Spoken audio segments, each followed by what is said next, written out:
हमारा उद्देश्य किसी की भावनाओं को ठेस पहुंचाना नहीं, हमारा उद्देश्य उनको सही दिशा देना है कि जिससे आपका भी और आपके परिवार का भी और आपके जो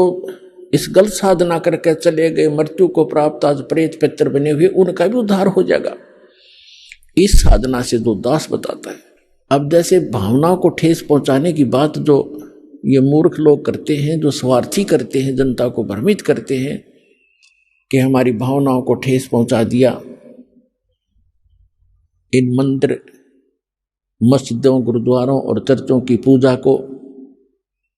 ठीक नहीं बताया, मंदिरों में जाने को गलत बताते हैं, भगवान की मूर्ति पूजना मूर्ति की पूजा गलत बताते हैं, केदारनाथ अमरनाथ इन धामों और तीर्थों पर जाने को गलत बताते हैं। ये हमारी भावनाओं को ठेस पहुंचाते हैं। पुण्यात्माओं, भावनाओं को ठेस नहीं पहुंचाया जाता यदि किसी के पास यथार्थ ज्ञान है और उस ज्ञान के आधार से कोई ज्ञान बताता है। वो तो ऐसा है जैसे बच्चे होते हैं, छोटे छोटे बच्चे, अग्नि जल रही होती है, आग जल रही है और बच्चा उस अग्नि के बलते हुए उस जल रही उस भट्ठी की तरफ चलता है और उसको कोई देख लेता है बुद्धिमान व्यक्ति कि ये बच्चे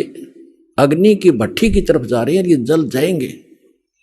उनको जाकर वो उठा लेता है और वो जाना चाहते हैं, उसको अच्छी वस्तु समझ के पकड़ना चाहते हैं और उसको उठा लेता है तो वो रोता भी है और कहता है मुझे छोड़ दे, इधर ही जाने दे। उसकी भावनाओं को वहां ठेस पहुंचाना अनिवार्य था।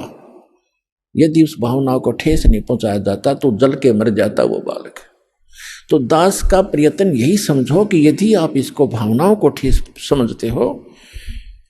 तो ये इस प्रकार की भावना को ठेस पहुंचाना दास की मजबूरी होगी, क्योंकि दास इस मार्ग से परिचित हो चुका है